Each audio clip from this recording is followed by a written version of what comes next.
They said a black man couldn't do it. They said his hands weren't steady enough, his mind not sharp enough, his place not worthy enough to touch the machinery that would decide the fate of the free world.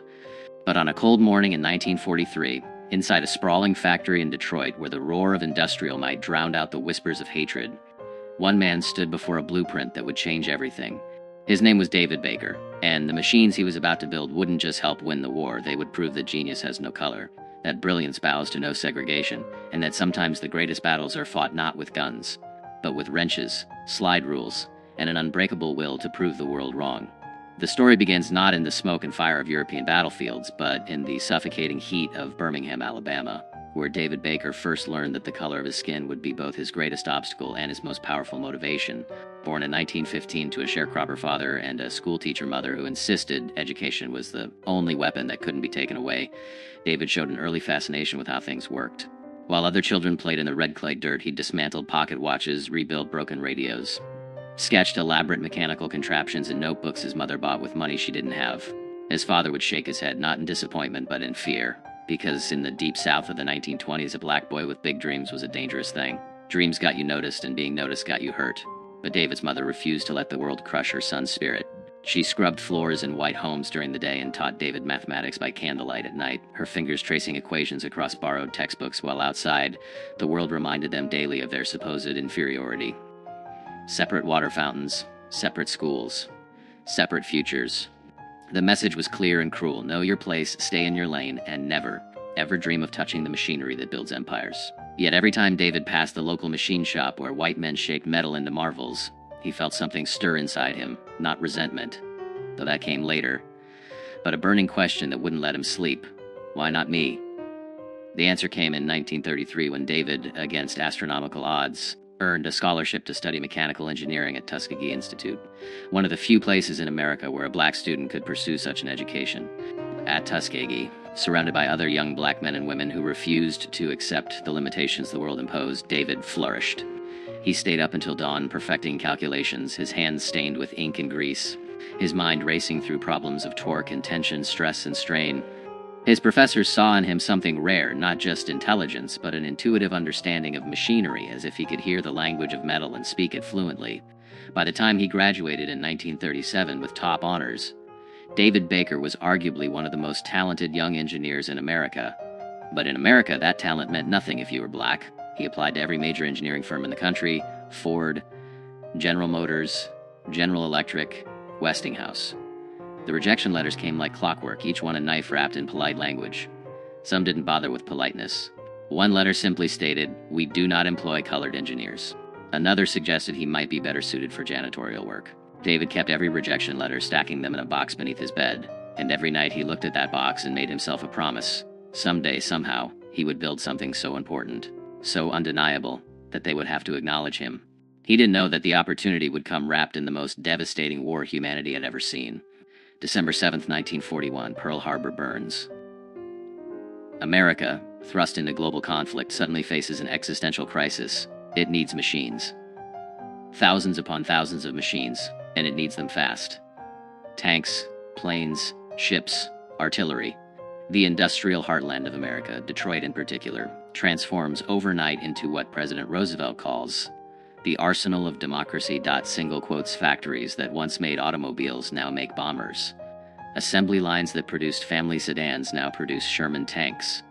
And in this desperate scramble to arm a nation, something unprecedented happens. The color line begins to blur. Not because America suddenly becomes enlightened, but because it has no choice. The war demands more workers than white America can supply.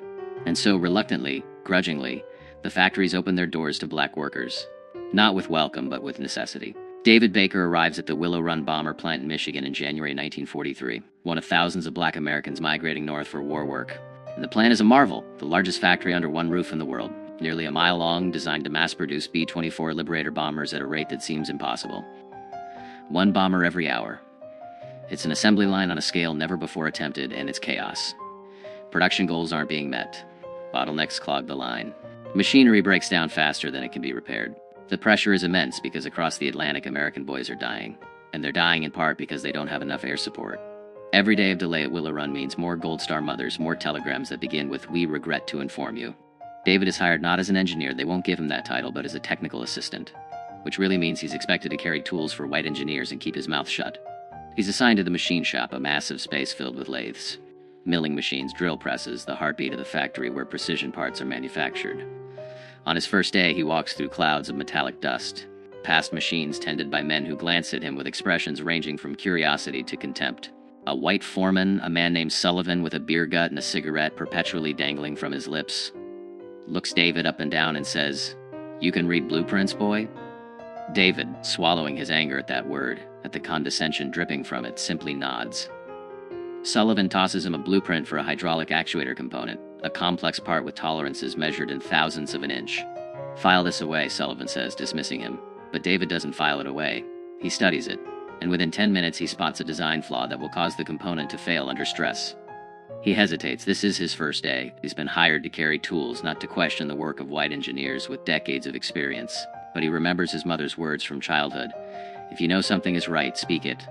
The world may punish you for speaking, but it will definitely punish you for staying silent." So David approaches Sullivan, blueprint in hand, and politely, carefully explains the problem.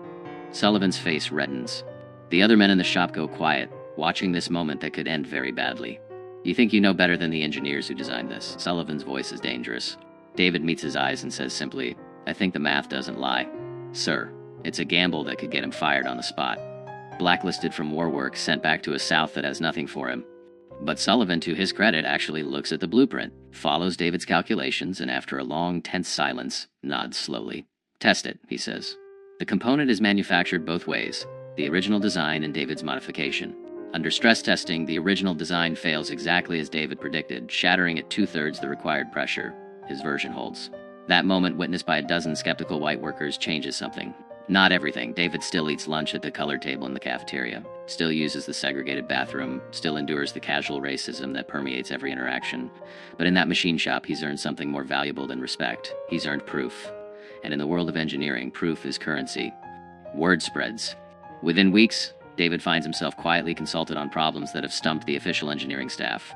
A bearing assembly that keeps seizing up, a rivet pattern that's causing metal fatigue, a cooling system that's inadequate for the engine specifications. He works on these problems at night after his official shift ends, hunched over borrowed blueprints in the colored section of the dormitory, running calculations by lamplight, sketching solutions on whatever paper he can find. His recommendations are implemented without his name. Attached white engineers present them as their own discoveries because a black man's name on an engineering document is still unthinkable, but David doesn't care about credit. Not yet. He cares about the work, about proving every day that his mind is as sharp as any tool in that shop.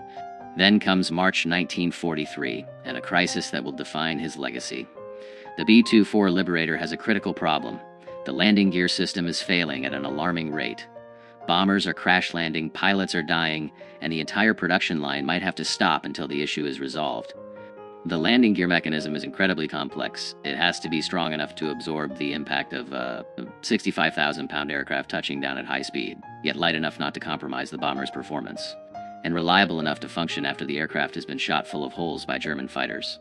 The current design, developed by some of the best aeronautical engineers in America, is failing in field conditions. Planes are bellying onto runways, gear collapsing on landing, crews barely escaping before their bombers burst into flames. The pressure on Willow Run becomes suffocating. Military brass arrive from Washington, grim-faced men in uniforms heavy with medals demanding answers. Production slows to a crawl as engineers scramble for solutions. Tests are conducted. Modifications are attempted. Nothing works. David watches from his position at the margins, this black man still officially just a technical assistant, and he sees what the white engineers don't see because they're too close to their own assumptions. The problem isn't the gear mechanism itself, it's the hydraulic system that deploys it. Under combat stress with battle damage and temperature extremes, the hydraulic fluid is degrading, losing pressure at the critical moment of deployment. The mechanism is fine. The delivery system is flawed. He spends 3 sleepless nights running calculations, testing his theory against every variable he can imagine. Temperature ranges from -40 degrees at altitude to 120 degrees on sun-baked Pacific runways. Pressure variations from sea level to 25,000 feet. The effects of vibration, G-forces, battle damage. He redesigns the hydraulic system from scratch, incorporating redundancies, adding a pressure accumulator, changing the routing to protect lines from enemy fire, even suggesting a different hydraulic fluid with better thermal properties. It's audacious.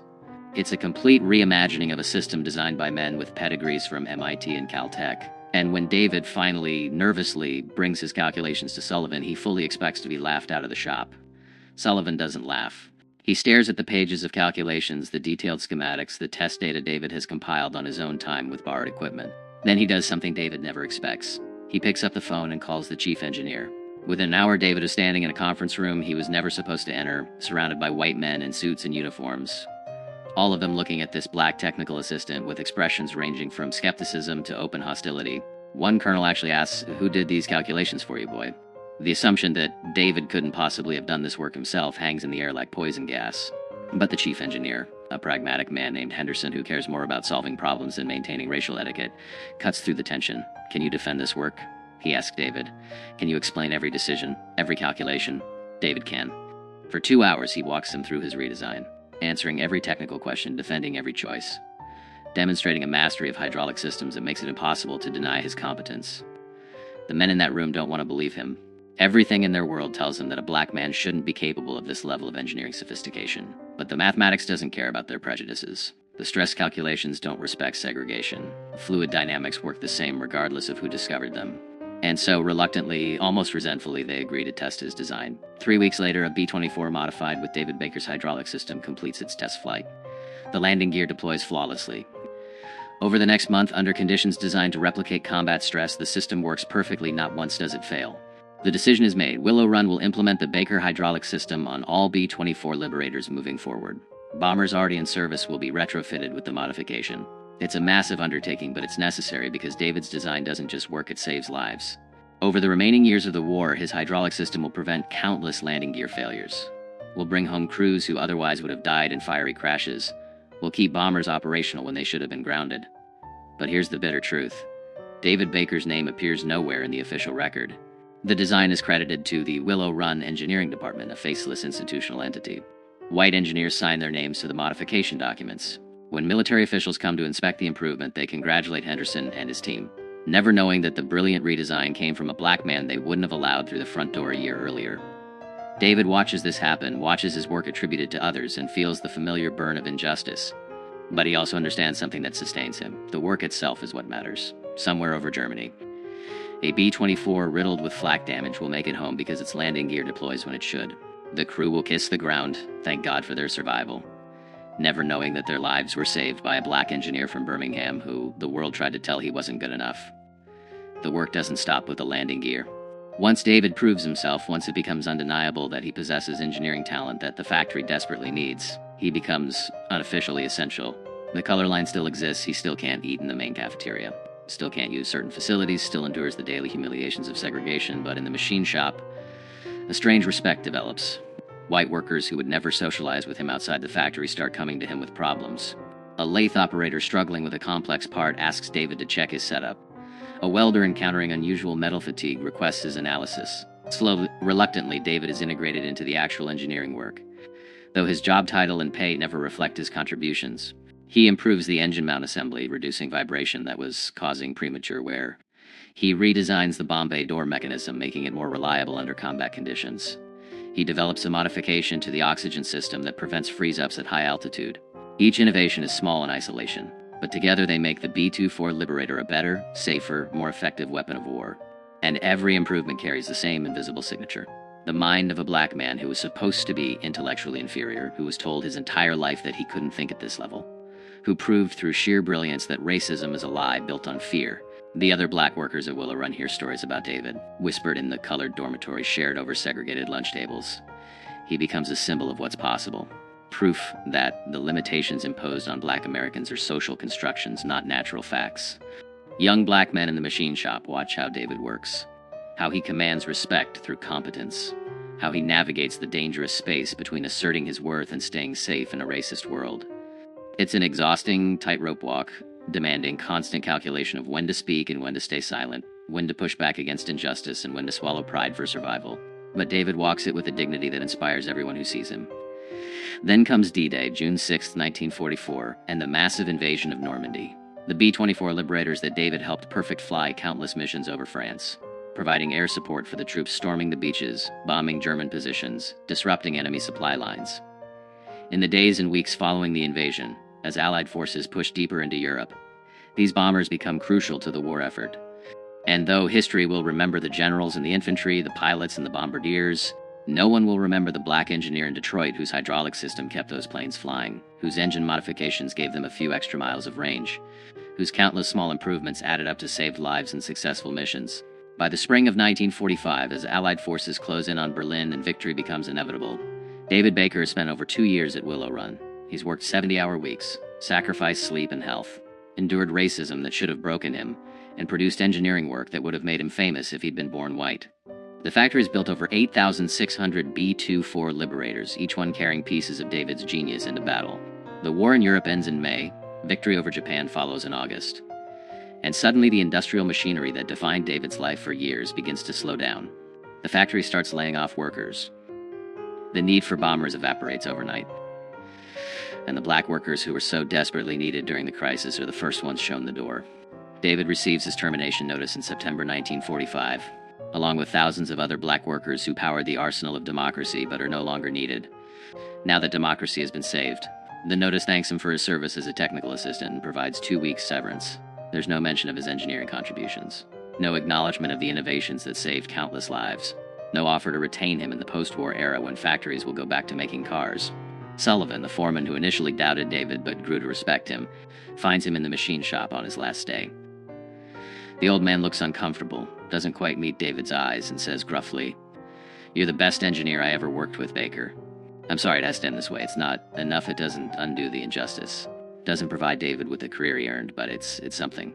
An acknowledgement, however private, that David Baker was never just a technical assistant. He was the man who helped beat Hitler with mathematics and metal, with hydraulics and hope. After the war, David tries to leverage his Willow Run experience into an engineering career. He applies to firms in Detroit, in Chicago, in New York, carefully crafting his resume to highlight his contributions while navigating the impossible task of claiming credit for work that was officially attributed to others. He can't exactly write redesigned hydraulic system for B-24 Liberator when there's no official record of his involvement. The engineering firms look at his resume, see his degree from Tuskegee, note his race, and the rejections come just like they did in 1937. The war changed many things, but it didn't change America's fundamental unwillingness to see black genius as equal to white mediocrity. He eventually finds work as a high school mathematics and physics teacher in Detroit's black neighborhood, educating the next generation, trying to pass on not just knowledge but the belief that they can achieve anything despite a world designed to stop them. It's honorable work, important work, but David knows he's capable of so much more. At night, he sits in his small apartment surrounded by engineering textbooks and drafting tools he rarely uses, and wonders what he could have built if America had let him. How many innovations died because a talented black engineer was confined to a classroom instead of a laboratory? How much potential was wasted because racism valued skin color over capability? Decades pass. The story of Willow Run becomes legend. The tale of American industrial might defeating fascism through sheer productive capacity. Books are written, documentaries are made. Museums preserve B-24 Liberators as symbols of the greatest generation's triumph. The engineers who designed these planes are celebrated, their names recorded in history. But David Baker's name appears nowhere. His contributions exist only in fading memories and the recollections of a few black workers who knew him. In the private knowledge of men like Sullivan, who saw his genius firsthand but never fought to ensure he received recognition. David Baker dies in 1983 at age 68, having never received public acknowledgement for his wartime contributions. His obituary in the local Detroit newspaper identifies him as a retired teacher and community leader. It doesn't mention Willow Run, doesn't mention hydraulic systems or bomber engineering, doesn't hint at the fact that this quiet, dignified man helped win the most important war in human history. His story, like the stories of thousands of black Americans who contributed to victory but were erased from the narrative, seems destined to disappear completely, another casualty of America's selective memory. But here's what racism couldn't destroy: the work itself. Every B-24 Liberator that made it home safely with David's hydraulic system. Every crew member who survived a landing that should have been fatal because a black engineer from Birmingham understood fluid dynamics better than the white men with famous names and prestigious degrees. Every bomb that reached its target because David's engine modifications gave the plane just enough extra performance. The machines he built didn't care about the color of their creator's skin. They just worked reliably, effectively, saving lives and winning battles. And in the end, isn't that the ultimate vindication? Not the recognition that never came, not the career that was stolen, not the credit that was denied, but the undeniable fact that when America needed genius, it found it in a place it claimed genius couldn't exist, and a man it said couldn't possibly possess the intelligence to shape history. David Baker built machines that beat Hitler, and he did it while a nation that needed him refused to see him. his story finally being told now, decades too late to benefit him but not too late to honor him, is more than the tale of one brilliant engineer denied his due. It's the story of how many David Bakers existed, how many Black Americans possessed talents that could have changed the world but were never given the chance, how much human potential America squandered in service of maintaining racial hierarchy. For every David Baker we discover, how many remain invisible, their contributions erased, their genius unrecognized.